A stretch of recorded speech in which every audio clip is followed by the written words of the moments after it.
ఏదో పెద్ద ఎత్తున ఏదో విప్లవాన్ని రాష్ట్రంలో తీసుకొచ్చినట్టుగా చెప్పుకునేటువంటి ప్రయత్నం చేశాడు. సరే, మన సాంప్రదాయం, భారతదేశ సాంప్రదాయం, మన సాంప్రదాయాలు ఇవన్నీ మనందరికీ తెలుసు. మనకి ఎవరన్నా ఏదన్నా ఇస్తే మనం కూడా తిరిగి ఇవ్వడం అనేటువంటిది మన ధర్మం. అది మన సాంప్రదాయం, మన సంస్కృతి. ముఖ్యంగా మన ఉత్తరాంధ్ర ప్రాంత ప్రజలు చాలా మంచివారు, సాంప్రదాయాలు పాటిస్తున్నటువంటి వారు. సో మరి వారు మనకి ఇచ్చిన తర్వాత మనం కూడా వారికి ఏదైనా తిరిగి ఇవ్వాలి కదా అని చెప్పి ఆలోచన చేసినప్పుడు మా గ్రామం, అంటే నేను పుట్టి పెరిగినటువంటి మా మింది గ్రామంలో చాలా మంది శాలివాహన సంఘానికి సంబంధించినటువంటి కుమ్మర్లు చాలా మంది మా గ్రామంలో మాతో పాటు కలిసి మా కుటుంబ సభ్యులా నివసిస్తుంటారు. ముఖ్యంగా ఏదైనా ఇచ్చినప్పుడు మన ప్రాంతం, మన మట్టితో తయారు చేసినటువంటి ఒక కొండలో వారికి ఇవ్వాల్సినటువంటి దాన్ని తిరిగి ఇచ్చేద్దాం అనేటువంటి ఉద్దేశంతో వారు ఎంతగానో ఇష్టపడేటువంటి ఈ పప్పుని ఈ ప్రాంత మట్టితో తయారు చేసినటువంటి ఈ మట్టి కుండలో మా ప్రాంత శాలివాహనుడు, మా కుమ్మరి సోదరుడు తయారు చేసినటువంటి మట్టి కుండలో పెట్టి ఇక్కడ ఉన్నటువంటి వారు ఎవరన్నా సాహసం చేసి వారికి తీసుకెళ్లి ఇవ్వగలిగితే మీరు ఇవ్వండి, లేకపోతే వారే పరిగెట్టుకుని వచ్చి దానికి ఆయనకి ఇష్టమైనటువంటి ఐటెం కాబట్టి నేనే వచ్చి తీసుకెళ్తానంటే తీసుకెళ్ళమని ఇక్కడే ఉంచుతాను నేను. కాకపోతే ఈ పప్పుతో పాటు ఇందులో కాస్త ఉప్పు కారం కూడా కలిపారు. కేవలం ముద్దపప్పు అయితే సరిపోదు వారికి. కాస్త ఉత్తరాంధ్ర ప్రాంతం అనేక సందర్భాల్లో ఆ పార్టీకి, తెలుగుదేశం పార్టీ అధికారంలోకి రావడానికి కారణమైనటువంటి ఉత్తరాంధ్ర ప్రాంతం గురించి ఏ రోజు కూడా ఆలోచన చేయనటువంటి తండ్రి కొడుకు ఇప్పుడు వచ్చి ఈ ప్రాంతం మీద ప్రేమ ఉన్నట్టు, ఈ ప్రాంతం అంటే అభిమానం ఉన్నట్టు, ఈ ప్రాంతానికి ఏదో భవిష్యత్తును ఇచ్చేస్తాం అన్నట్టు చెప్పేటువంటి మాటలు సిగ్గు, లజ్జ, ఏ రకమైనటువంటి విశ్వాసం ఈ ప్రాంతం మీద లేనటువంటి ఈ అబ్బా కొడుకులు ఇద్దరికి ఈ ప్రాంతంలో ఉప్పు కారం కలిపినటువంటి దీంతో కలిపి పెడితే కాస్తంత సిగ్గు, లజ్జ, విశ్వాసం పెరుగుతాయనేటువంటి ఉద్దేశంతో దీన్ని తయారు చేయించారు. దీన్ని తీసుకొని వెళ్ళి వారు ఏం చేసుకుంటారో, ఎందుకంటే సహజంగా వారు వెనక్కి తిరిగి చూసుకుంటే వారి మచ్చ వారికి కనబడదు, ఎందుకంటే సైజు పెద్దది. అది మన కింద ఉన్నటువంటి మచ్చ మనం చూసుకోకుండా ఊరోళ్ళందరి గురించి మాట్లాడితే ఈ రకమైనటువంటి పరిస్థితులే ఉంటాయి. ముఖ్యంగా వారు మాట్లాడుతూ నా మీద చేసినటువంటి విమర్శలు, నాకేదో 100 కోట్ల రూపాయలు నేనేదో అవినీతి చేసినట్టు, 100 ఎకరాలు నేను దోచేసినట్టు తాను మాట్లాడాడు. నేనేమి నీలాగా బ్యాక్డోర్ పొలిటీషియన్ కాదు. నేను నా తండ్రి మరణించిన తర్వాత 18 సంవత్సరాలు పోరాటం చేసి ఈ ప్రాంత ప్రజల సమస్యల మీద పోరాటం చేసి మీలాంటి ప్రభుత్వాల్ని ఎదిరించి ఈ ప్రాంత ప్రజల తాలూకా మన్నలను సంపాదించి జగన్మోహన్ రెడ్డి గారి దయ వల్ల శాసనసభ్యుడిగా ఎన్నికై ఈరోజు మంత్రి స్థానంలో కూర్చున్నా. కానీ తమరు మంత్రి అయిన తర్వాత ఎమ్మెల్సీ అవుతారు. తమరు మంత్రి అయ్యి తర్వాత ఎమ్మెల్సీ అవుతారు. తర్వాత ఎమ్మెల్సీ ఎన్నికలకి వెళ్ళి ఎమ్మెల్యేగా ఓడిపోతారు. తమ తాలూకా రాజకీయం అది. ఒక మాజీ ముఖ్యమంత్రి కొడుకు, ఆయన పోటీ చేసేటువంటి సమయానికి ఆయన ముఖ్యమంత్రి కొడుకు శాసనసభ్యుడిగా ఓడిపోతాడు.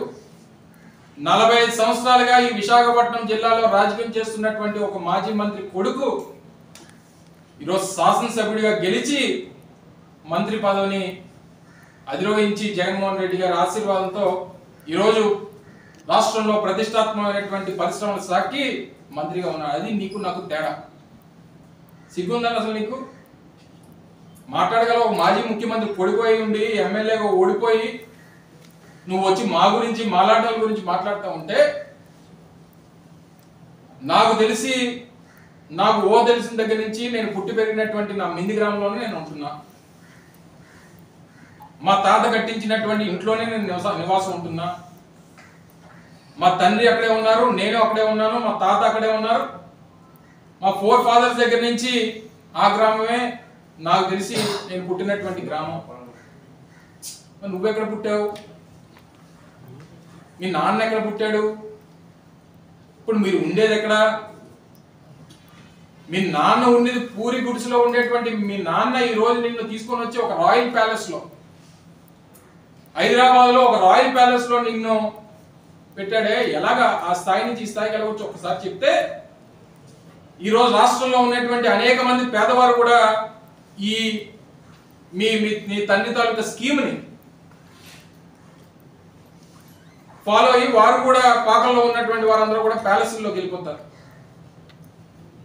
మీరు చేసినటువంటి అవినీతి సంపాదన, అక్రమాలు, అన్యాయాలు, మీరు చేసినటువంటి అవినీతి ఇవన్నీ మర్చిపోయి నీ కింద ఉన్నటువంటి మచ్చలను మర్చిపోయి నువ్వు మాలాంటి వాళ్ళ గురించి 45 సంవత్సరాలుగా రాజకీయ చరిత్ర ఉన్నటువంటి మాలాంటి కుటుంబాల గురించి ఈ రాష్ట్రంలో పేదవాడికి సంక్షేమాన్ని అందిస్తున్నటువంటి ముఖ్యమంత్రి జగన్మోహన్ రెడ్డి గారి గురించి నీకు నోటికి వచ్చింది మాట్లాడతావు.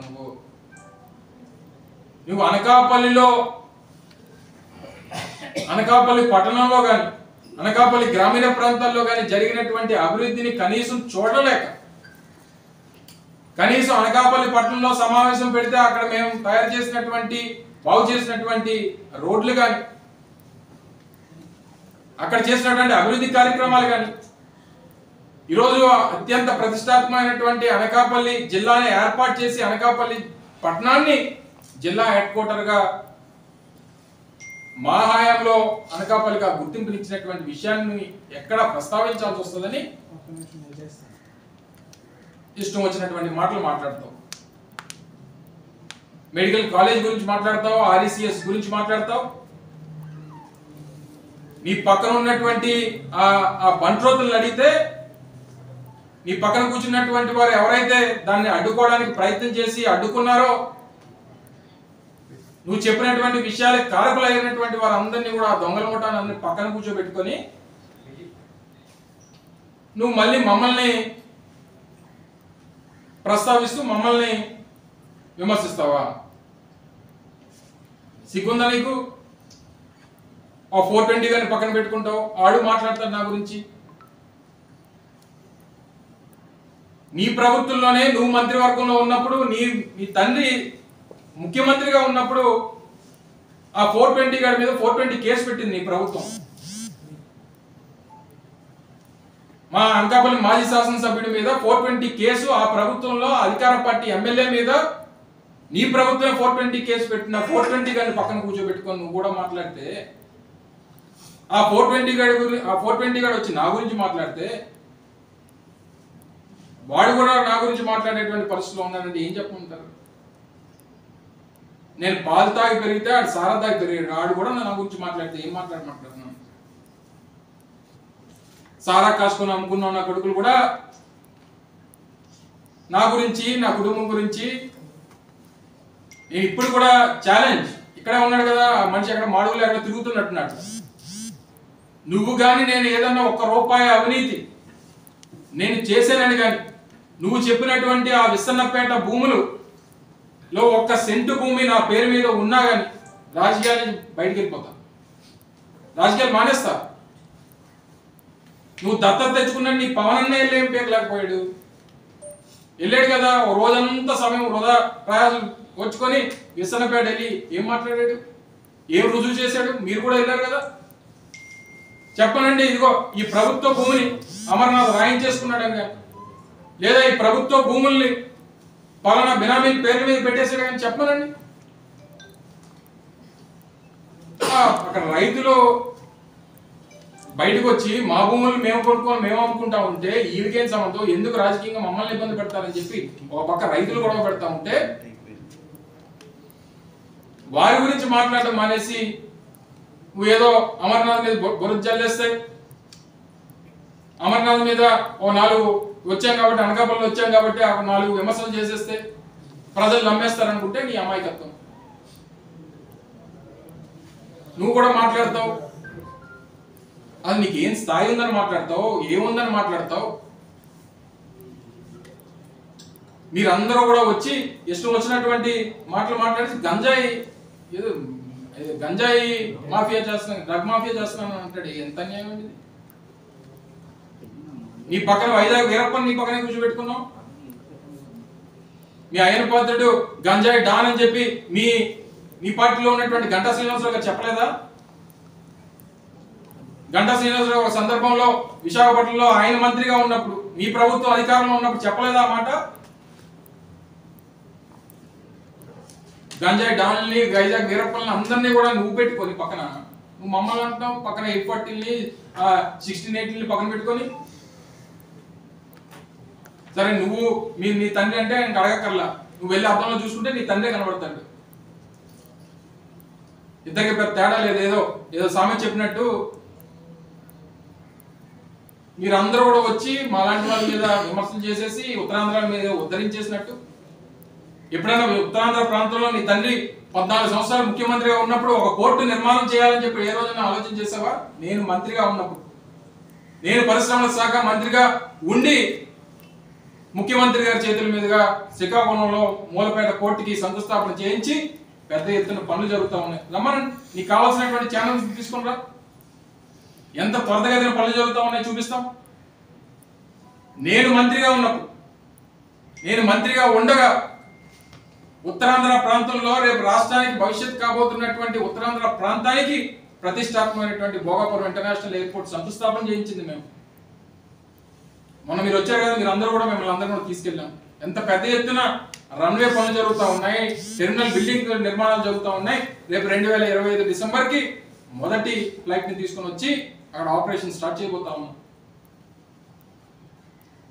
ఉద్దానం దగ్గర నుంచి, మెడికల్ కాలేజ్ దగ్గర నుంచి, ఇంజనీరింగ్ కాలేజీల దగ్గర నుంచి, ట్రైబల్ యూనివర్సిటీల దగ్గర నుంచి, అదాని డాటా సెంటర్లు కానీ, ఇన్ఫోసిస్ లాంటి ప్లాంట్లు కానీ, లేదా యోకోహామా టైర్ కంపెనీ కానీ, బల్క్ పార్కులు కానీ, రేపు ఎన్టీపీసీకి సంబంధించినటువంటి గ్రీన్ హైడ్రోజన్ హబ్బులు కానీ అంటాడు. నేను మంత్రిగా ఉంటుంటే 100 లెటర్లు రాసిచ్చా ఉద్యోగాలు ఇచ్చేస్తానని అంటాడు. లేఖలు రాస్తే ఉద్యోగాలు రావు, ప్రతిభ ఉంటే ఉద్యోగాలు వస్తాయి. ఎంతమందికి ఇచ్చావు నువ్వు? లేఖలు ఇచ్చితే ఎంతమంది ఉద్యోగాలు ఇచ్చారు చెప్పు? మనమే పెద్ద మేధావి, మళ్ళీ నువ్వు ఆయన మంత్రిగా ఉంటే లేఖలు రాసి ఇచ్చేస్తానంటే ఉద్యోగాలు ఇచ్చేస్తాడు. ఎప్పుడన్నా స్థానిక సంస్థలు, స్థానికంగా ఉన్నటువంటి ప్రజలకి, స్థానిక యువతకి 75% ఉద్యోగ అవకాశాలు ఒక చట్టం తీసుకురావాలన్నటువంటి ఆలోచన ఎప్పుడన్నా నీ ప్రభుత్వం కానీ, నీ తండ్రి కానీ ఎప్పుడైనా ఆలోచన చేశాడా? ఒకసారి చెప్పమని. ఈరోజు ప్రభుత్వం, వైఎస్ఆర్ కాంగ్రెస్ పార్టీ ప్రభుత్వం అధికారంలోకి వచ్చిన తర్వాత 75% స్థానికులకి ఉద్యోగ అవకాశాలు ఇవ్వాలని చెప్పి చట్టం చేసినటువంటి ప్రభుత్వం. మరి సంతకాలు పెట్టిస్తే రేపు నా లెటర్ మీద రాసి ఇచ్చేస్తే ఉద్యోగాలు ఇచ్చేస్తారంటే రేపు అందరూ చదువు మానేసి అందరూ నా ఇంటి ముందు లైన్ కట్టేస్తారు. కట్టేసి సంతకాలు పెట్టిన వాళ్ళందరికీ, మినిస్టర్ గారు లేఖలు రాసి ఇచ్చిన వాళ్ళందరికీ ఉద్యోగాలు ఇచ్చేస్తారంటే కంపెనీలు నడుపుకోక్కర్లేదు. ఏం మాట్లాడుతావు? కాస్త బుర్ర ఉందా నీకు? అందుకే నీకు ఈ పేరు పెట్టారు. నీకు ఈ పేరు పెట్టిందే దానికి. ఇష్టం వచ్చినటువంటి మాటలు. నేను ఏదో మాట్లాడుతూ మళ్ళీ జగన్మోహన్ రెడ్డి గారి కుటుంబ సభ్యులు జగన్మోహన్ రెడ్డి గారు విమర్శలు చేస్తున్నారు, ఆ కుటుంబ సభ్యులనే సరిగ్గా చూసుకోలేకపోతున్నాడు అనేటువంటి మాట మాట్లాడాడు. చెప్పు, నీకు మీ తాత నందమూరి తారక రామారావు గారు నీ తండ్రి గురించి ఏం చెప్పారు ఒకసారి చెప్పు. లేదా మీ తాతగారు ప్రేమించి పెళ్లి చేసుకున్నటువంటి మీ అమ్మమ్మ గారు అయినటువంటి లక్ష్మీపార్వతి గారు మీ నాన్నగారి గురించి ఏం చెప్పారు ఒకసారి చెప్పు. లేదా మీ అమ్మగారితో తోబుట్టుగా పుట్టినటువంటి మీ మామ నందమూరి హరికృష్ణ గారు నీ తండ్రి గురించి ఏం చెప్పారు ఒక్కసారి చెప్పిన ఆయన. లేదా మీ పెదనాన్న గారు దగ్గుబాటి వెంకటేశ్వరరావు గారు ఆయన రాసుకున్నటువంటి పుస్తకంలో నీ తండ్రి గురించి ఏం రాశారు ఒకసారి చెప్పు. లేదా మీ పెద్దమ్మ పురంధేశ్వరి గారు మీ నాన్నగారి గురించి ఏం మాట్లాడారో ఒకసారి సెలవిస్తావా? లేదా నువ్వు దత్త తెచ్చుకున్నట్టు మీ పవన్ అన్నయ్య ఇప్పుడు ఎక్కడా లేనటువంటి ప్రేమ పుట్టు వచ్చి పవన్ అన్న ఎప్పుడన్నా పిలిచావా? మీ ఇంట్లో ఏమన్నా పవన్ అన్న అని పిలుస్తున్నాడు. పోనీ ఆ దత్త తెచ్చుకున్నటువంటి ఆ పవన్ అన్నయ్య మీ నాన్న గురించి మాట్లాడినటువంటి మాటలు ఒకసారి గుర్తు తెచ్చుకుంటావా? ఇప్పుడు మీ ఇంట్లో తోబుట్టావు కదా నీ పవన్ అన్నయ్య, మీ పవన్ అన్నయ్య గారు మీ నాన్నగారి గురించి ఏం చెప్పారు ఒకసారి గుర్తు తెచ్చుకున్నానా? మీ సొంత చిన్నాన్న రామ్మూర్తి నాయుడు నీ తండ్రి గురించి ఏం చెప్పాడు ఒకసారి చెప్పు. ఒకసారి ప్రజలకు చెప్పు ఇవన్నీ. ఇంకా మీ పెద్దమ్మ పురంధేశ్వరి గారికి రాజకీయంగా పదవినిచ్చి ఎంపీని చేసి కేంద్ర మంత్రిని చేసినటువంటి చరిత్ర రాజశేఖర రెడ్డి గారికి దక్కుతుంది. ఎప్పుడన్నా మీ నాన్న అనుకున్నాడా వదిలి గారిని ఎప్పుడన్నా ఎంపీ ఇచ్చి ఎన్డీఏలో ఉన్నప్పుడు కలిసి ఆవిడని మంత్రిని చేద్దాం అనేటువంటి ఆలోచన ఎప్పుడన్నా చేశాడా? నువ్వు కుటుంబ సభ్యుల గురించి, కుటుంబ సభ్యుల బంధుత్వాల గురించి, బంధాల గురించి సిగ్గులేదు మాట్లాడడానికి నీకు? ఏం మాట్లాడుతున్నావు నువ్వు అసలు? నువ్వు ఐటీ మంత్రిగా ఉన్నప్పుడు ఈ రాష్ట్రంలో ఎగుమతులు కేవలం 900 కోట్ల రూపాయలు మాత్రమే ఐటీ ఎగుమతులు ఉంటే, మేము ప్రభుత్వంలోకి వచ్చిన తర్వాత ఈరోజు కేంద్ర ప్రభుత్వం ఇచ్చినటువంటి లెక్కల ప్రకారం 2500 కోట్ల రూపాయల ఐటీ ఎగుమతులు ఈరోజు చేస్తా ఉన్నాం రాష్ట్రం నుంచి. నువ్వు బాగా చేసినట్ట, మేము బాగా చేసినట్ట. ఈరోజు 250 ఐటీ కంపెనీలు ఒక్క విశాఖపట్నంలో పనిచేస్తా ఉన్నాయి.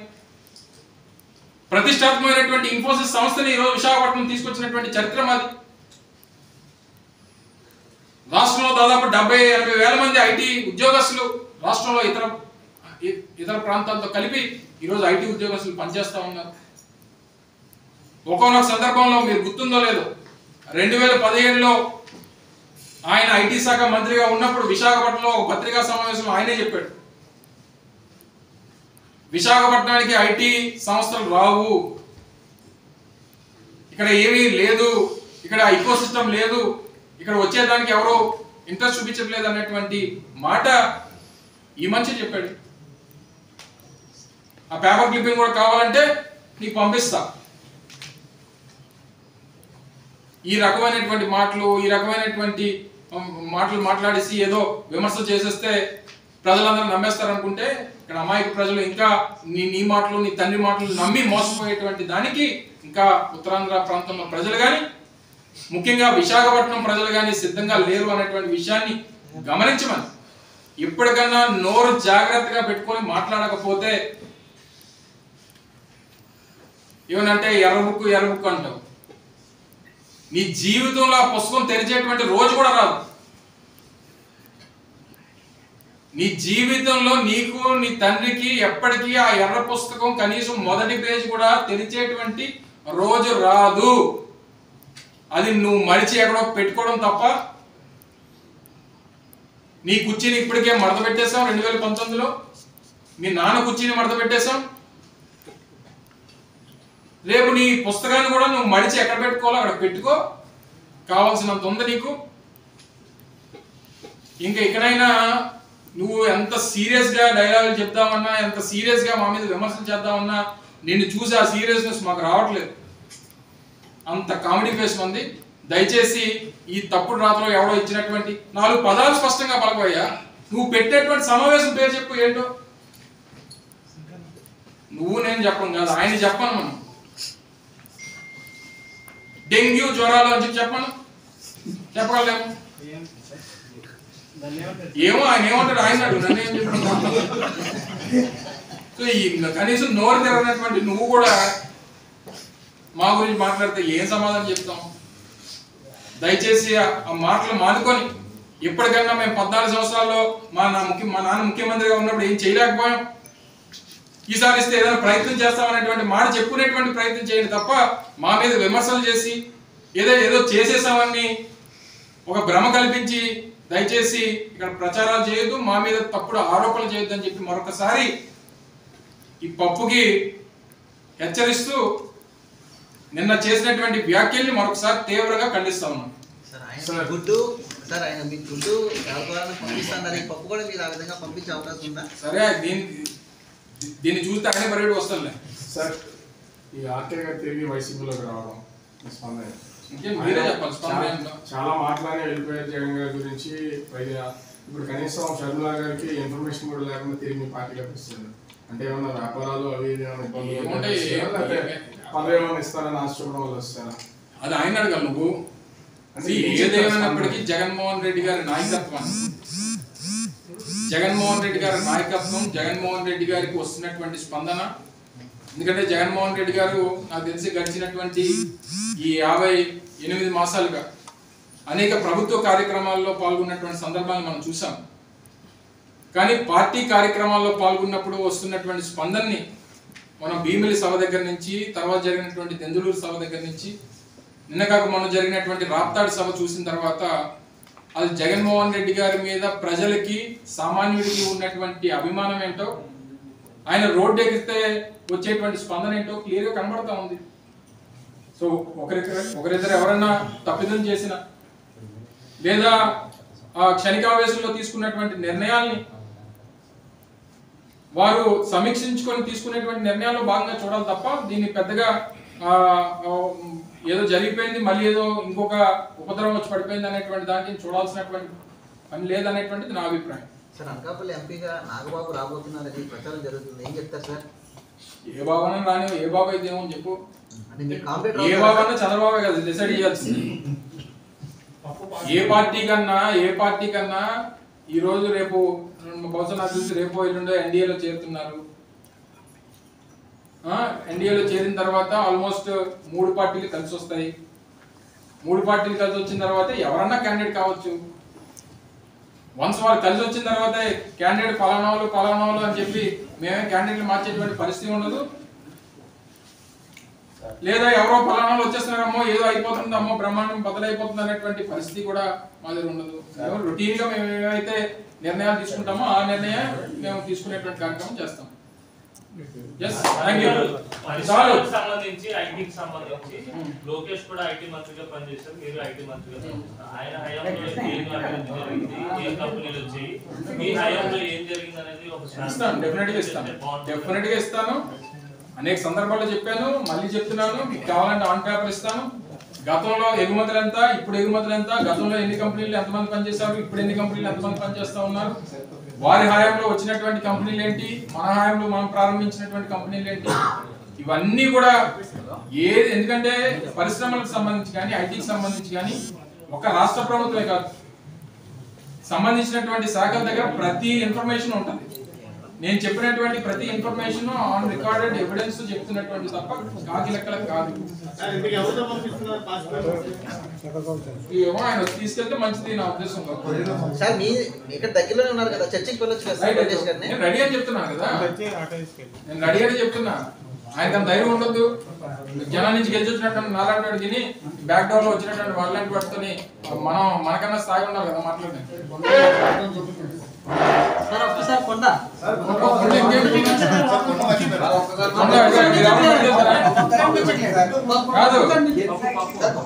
కాదు ఏబిఎన్ కానీ, టీవీ5 కానీ, ఈటీవీ కానీ వాళ్ళు ఎవరన్నా ఎట్లా పైకి ఏబిఎన్ కానీ, టీవీ5 కానీ, ఈటీవీ కానీ ఎవరన్నా తీసుకెళ్ళి ఇస్తానంటే వాళ్ళ దగ్గర పంపిస్తాను. మా టీవీ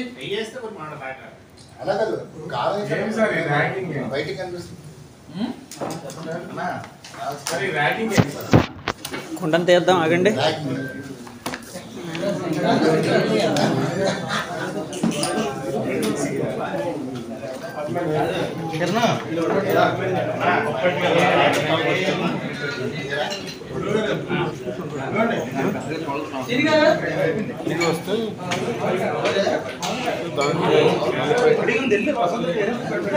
పప్పు జారుతుంది పైకి